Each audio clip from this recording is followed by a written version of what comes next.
Those two had left me waiting once again. I scrolled an Urban Explorer forum I frequented and found nothing I hadn't seen before. One post did catch my eye though. It was a post about Wiseman Mine. A haunted gold mine said to be located somewhere on the edge of town. George Wiseman had died a rich man sometime in the 1800s. On his deathbed, he is said to have sworn to return and collect the rest of his gold from the earth. If anyone was to try and steal it from him, he further swore to strike them down and they would serve the mine in their death. It said if you're lost in the forest around Westbrook, you might hear him still digging beneath your feet. Finally, I saw headlights approaching through the trees and put my phone down. A red SUV pulled up beside me and a bearded man called out from the passenger seat. "Hey Skinny, we had to stop for gas." I'd given up trying to make them stick to a schedule years ago. I got out of the car and grabbed my bag. The other two did the same. We walked towards a gated fence surrounding an abandoned automotive factory. The bearded man, Hunter, bent down as we approached the fence with wire cutters in hand. The power was already off. Dave Hardwell died of a heart attack 30 or so years ago. No family came forward to claim his assets or his business. People stopped showing up for work. Nobody paid the bills and Dave's auto shop was left to be reclaimed by the forest. It only took a few minutes and we were soon walking through a courtyard overgrown with weeds and moss. The door to the factory itself was unlocked. Disassembled remains and skeletal frames of cars littered the factory floor. There was a hole in the ceiling. We slowly made our way through the room and onwards up a set of stairs that were once an emergency exit. We climbed them upwards and found the door to the roof locked. Thea held up her torch as Toolbox began unbolting the door. It didn't take long to get the door open. We stepped out onto the roof and beheld our prize. A beautiful view overlooking the whole town of Westbrook. We went back and forth pointing out sights we recognized in the light of street lamps below.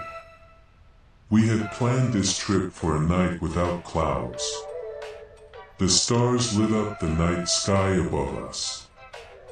We could see them better on the far side of the roof facing away from town.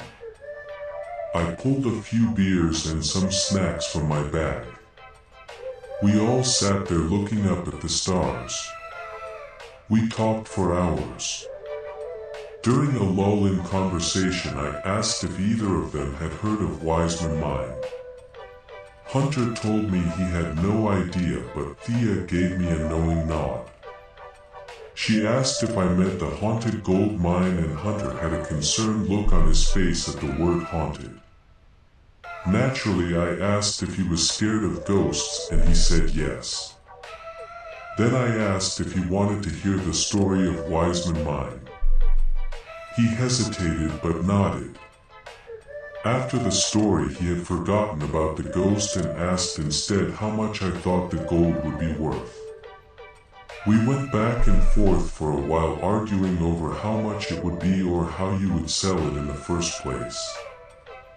Thea had been quiet until now but spoke up now. She said she wanted to look for the mine. The conversation came to a halt and I looked at her. I laughed. Wiseman Mine was just a scary story. I told her this much after I had finished and she told me I was wrong. She said a trusted source mentioned rumors it was a few miles west of Barbers Avenue. I didn't believe her. Hunter said he was in. I expected her to laugh at him for falling for the joke. She just kept looking at me. When I didn't say anything, she said that she wasn't interested in the gold or the ghost story. She told me that she just wanted to find out if it was real. I realized so did I. I told her I was in. We planned to meet up 3 days from then and make our way out to look for the mine. The next day a storm blew in and didn't give up for the better part of the week. I used this time to research what I could find about Wiseman Mine. The supposedly real Wiseman Mine, not the ghost story people told. I found nothing helpful except for one article in a newspaper from 1902. A local man, Joshua Higgs, had died from falling into a collapsed mine shaft.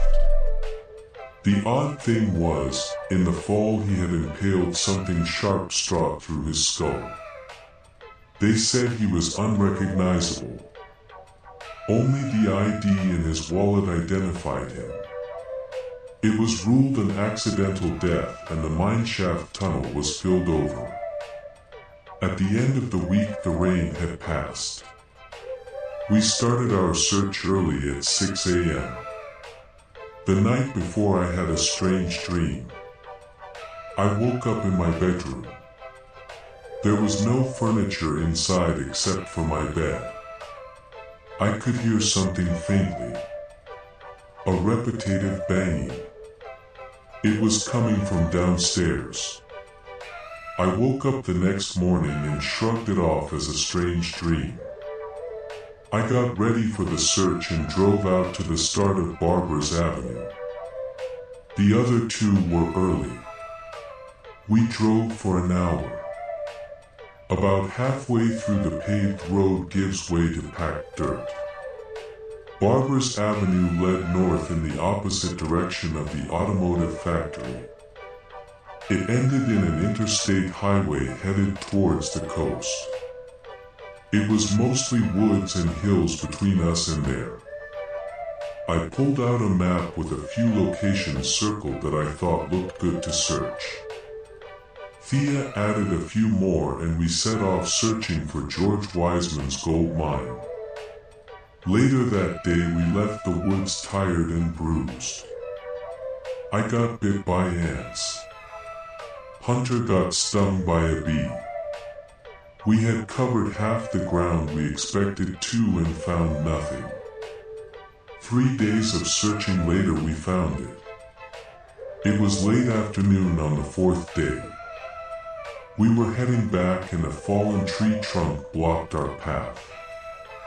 The dirt around its roots was sunken several feet into the ground in an odd pattern. I remembered the article I read a few days prior and pointed out the small sinkhole to the others. We all started to dig. The soil was still damp from the rain and it made the digging easier. 20 minutes later our shovels burst through into open space. Dirt piled into a mineshaft tunnel about 4 feet below us. The gap we could see through was small.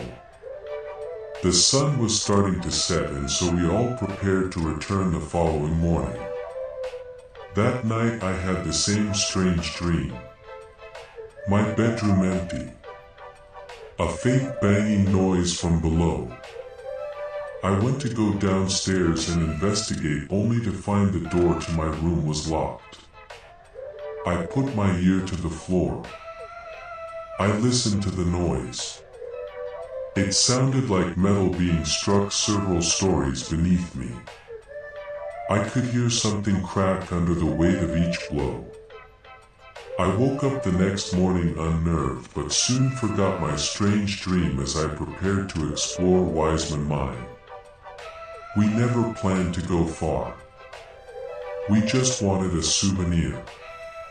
A rusty pickaxe. A miner's helmet. Something like that. We got to the mine in the morning and began to dig a large enough gap for us to get in and out. The deeper we dug, the more stones we have to dig around and carry out ourselves. By afternoon, we had cleared a space slanting downward into the mineshaft. We made it inside. The walls were jagged stones, carved at odd angles, often slanted towards the ceiling. It was wide enough for the three of us to walk side by side. We only had one way to go and so followed the tunnel further down carefully. As we walked, there were often side passages that bent and twisted at odd angles. We came to a dead end.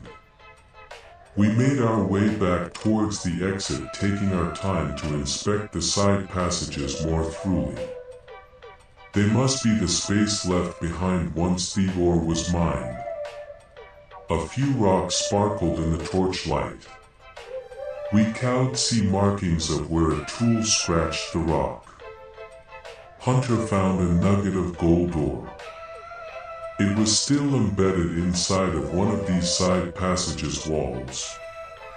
It was the size of an apple. He began to chip away at the rock. Small chips of stone fell to the ground around him. Some larger chunks snapped off. He finally pulled it free and a section of large stones underneath the ore cracked and each one hit the floor with a heavy thud.